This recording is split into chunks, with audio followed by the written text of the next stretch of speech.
My name is Steve Hughes. I am the founder and operator of Otis Fresh Market slash Otis Fresh Farm. And we're located in Chicago, right here on the south side of Chicago, in Inglewood.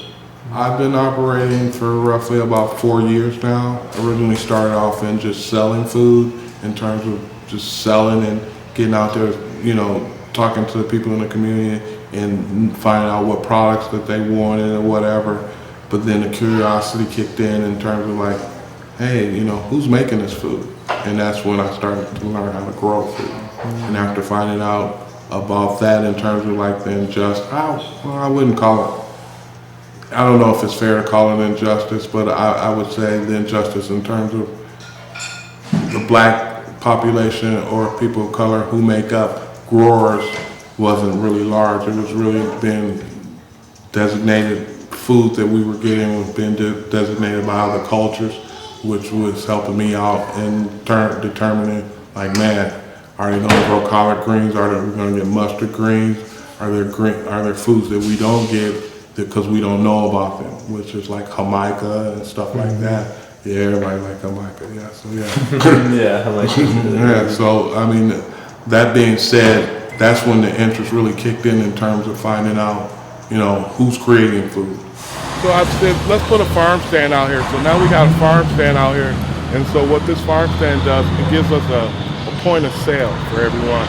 So not only are they just curious of what's being grown here, now I can actually sit out here and sell stuff. And that's going to happen this summer. How do I develop a farm? How do I develop, and where do I get equipment from and stuff like that? And who can teach me how to grow and stuff like that? People that I can understand or who understands me. That is where I kind of found myself filling in the need for younger farmers who are probably going to come into this game and say, hey, where's the black guy who can tell me how to grow food? You know what I'm saying? Because it wasn't there when I needed it. The dialogue that started off for me initially to find out about what type of foods to cater to the community is like, first of all, find out what foods are they familiar with. Mm-hmm. And that showed me that there was this whole educational gap that was that needed to be in place, and there was a gap in terms of people knowing what type of food that they can purchase. And then now it's like, how do I cook it? How do I cook an eggplant? How do I cook, oregano? How do I cook leeks or whatever? And that's when the breathing room really kind of kicked in for me, because here we have the opportunity to have access to a chef, Sharice Jackson.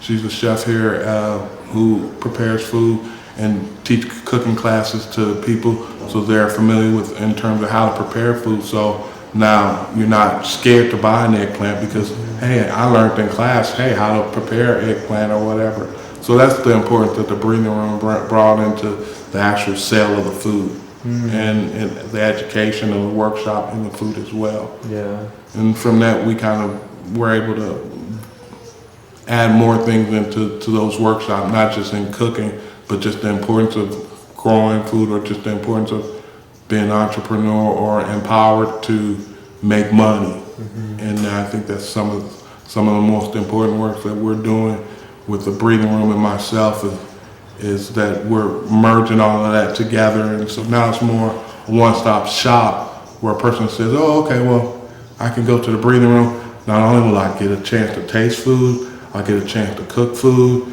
Hey, I'll meet the guy who grew food for me or whatever.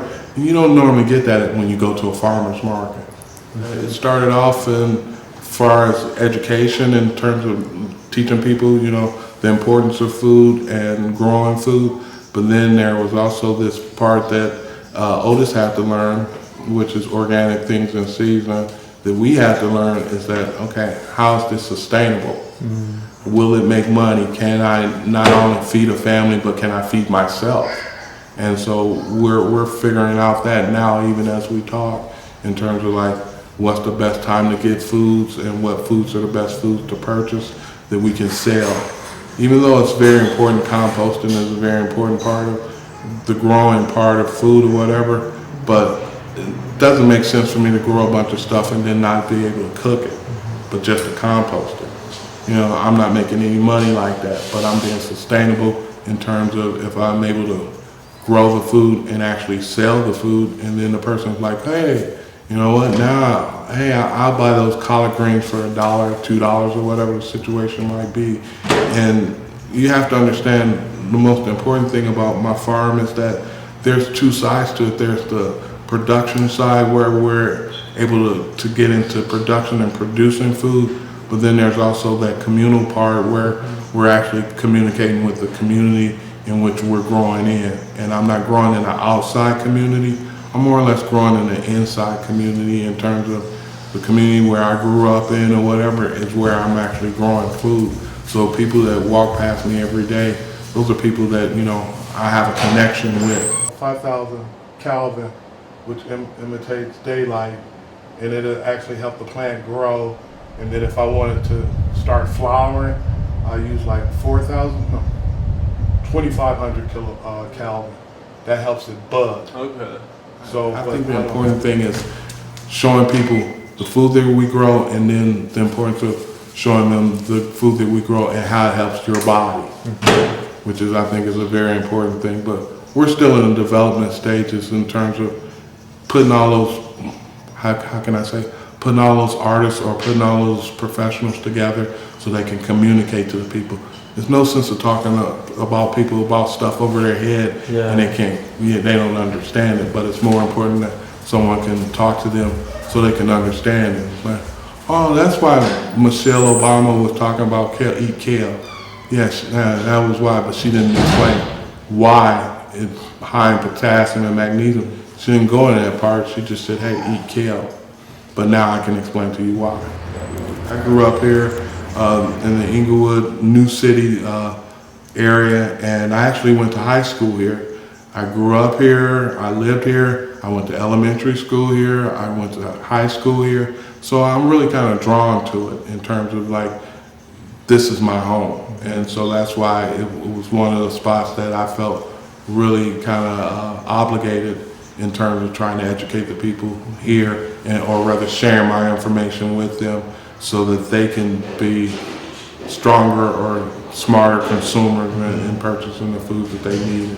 And the community, like they know you, they're familiar with you, or there's like a trust there? Yeah, absolutely. I mean, just growing up here, I mean, of course I haven't met everyone, but there's so many people that I have met that like, hey, I remember you. You knew my sister, or you knew my grandmother. But the short of it is that, yeah, I knew them or I know them, and then that builds that trust, of course. So then, you know, I'm able to kind of talk about what it is that I'm doing and the importance of it. Cool. What are some challenges that you've been facing with keeping this operation going? Very, a lot of challenges. And when I say challenges, there's the challenges of volunteers. A lot of people don't want to really gravitate towards working at a garden because of the old stigma of slavery and things like that. And then, you know, we kind of walked away from that, and then now it's like, hey, I want people to get involved in it and get back and learn how to, you know, do cultivating the ground and stuff like that. But it's kind of hard where a person's like, I don't want to get dirty. We don't understand. We only got one planet, and trust me, the planet ain't gonna lose. It ain't gonna lose, right? It has a pretty good working relationship, a winning relationship. If we don't take care of the stuff that we already presently do have or should have, if we don't take care of it, we're putting ourselves in jeopardy. Some of the challenges that I've learned is just with grade school students themselves.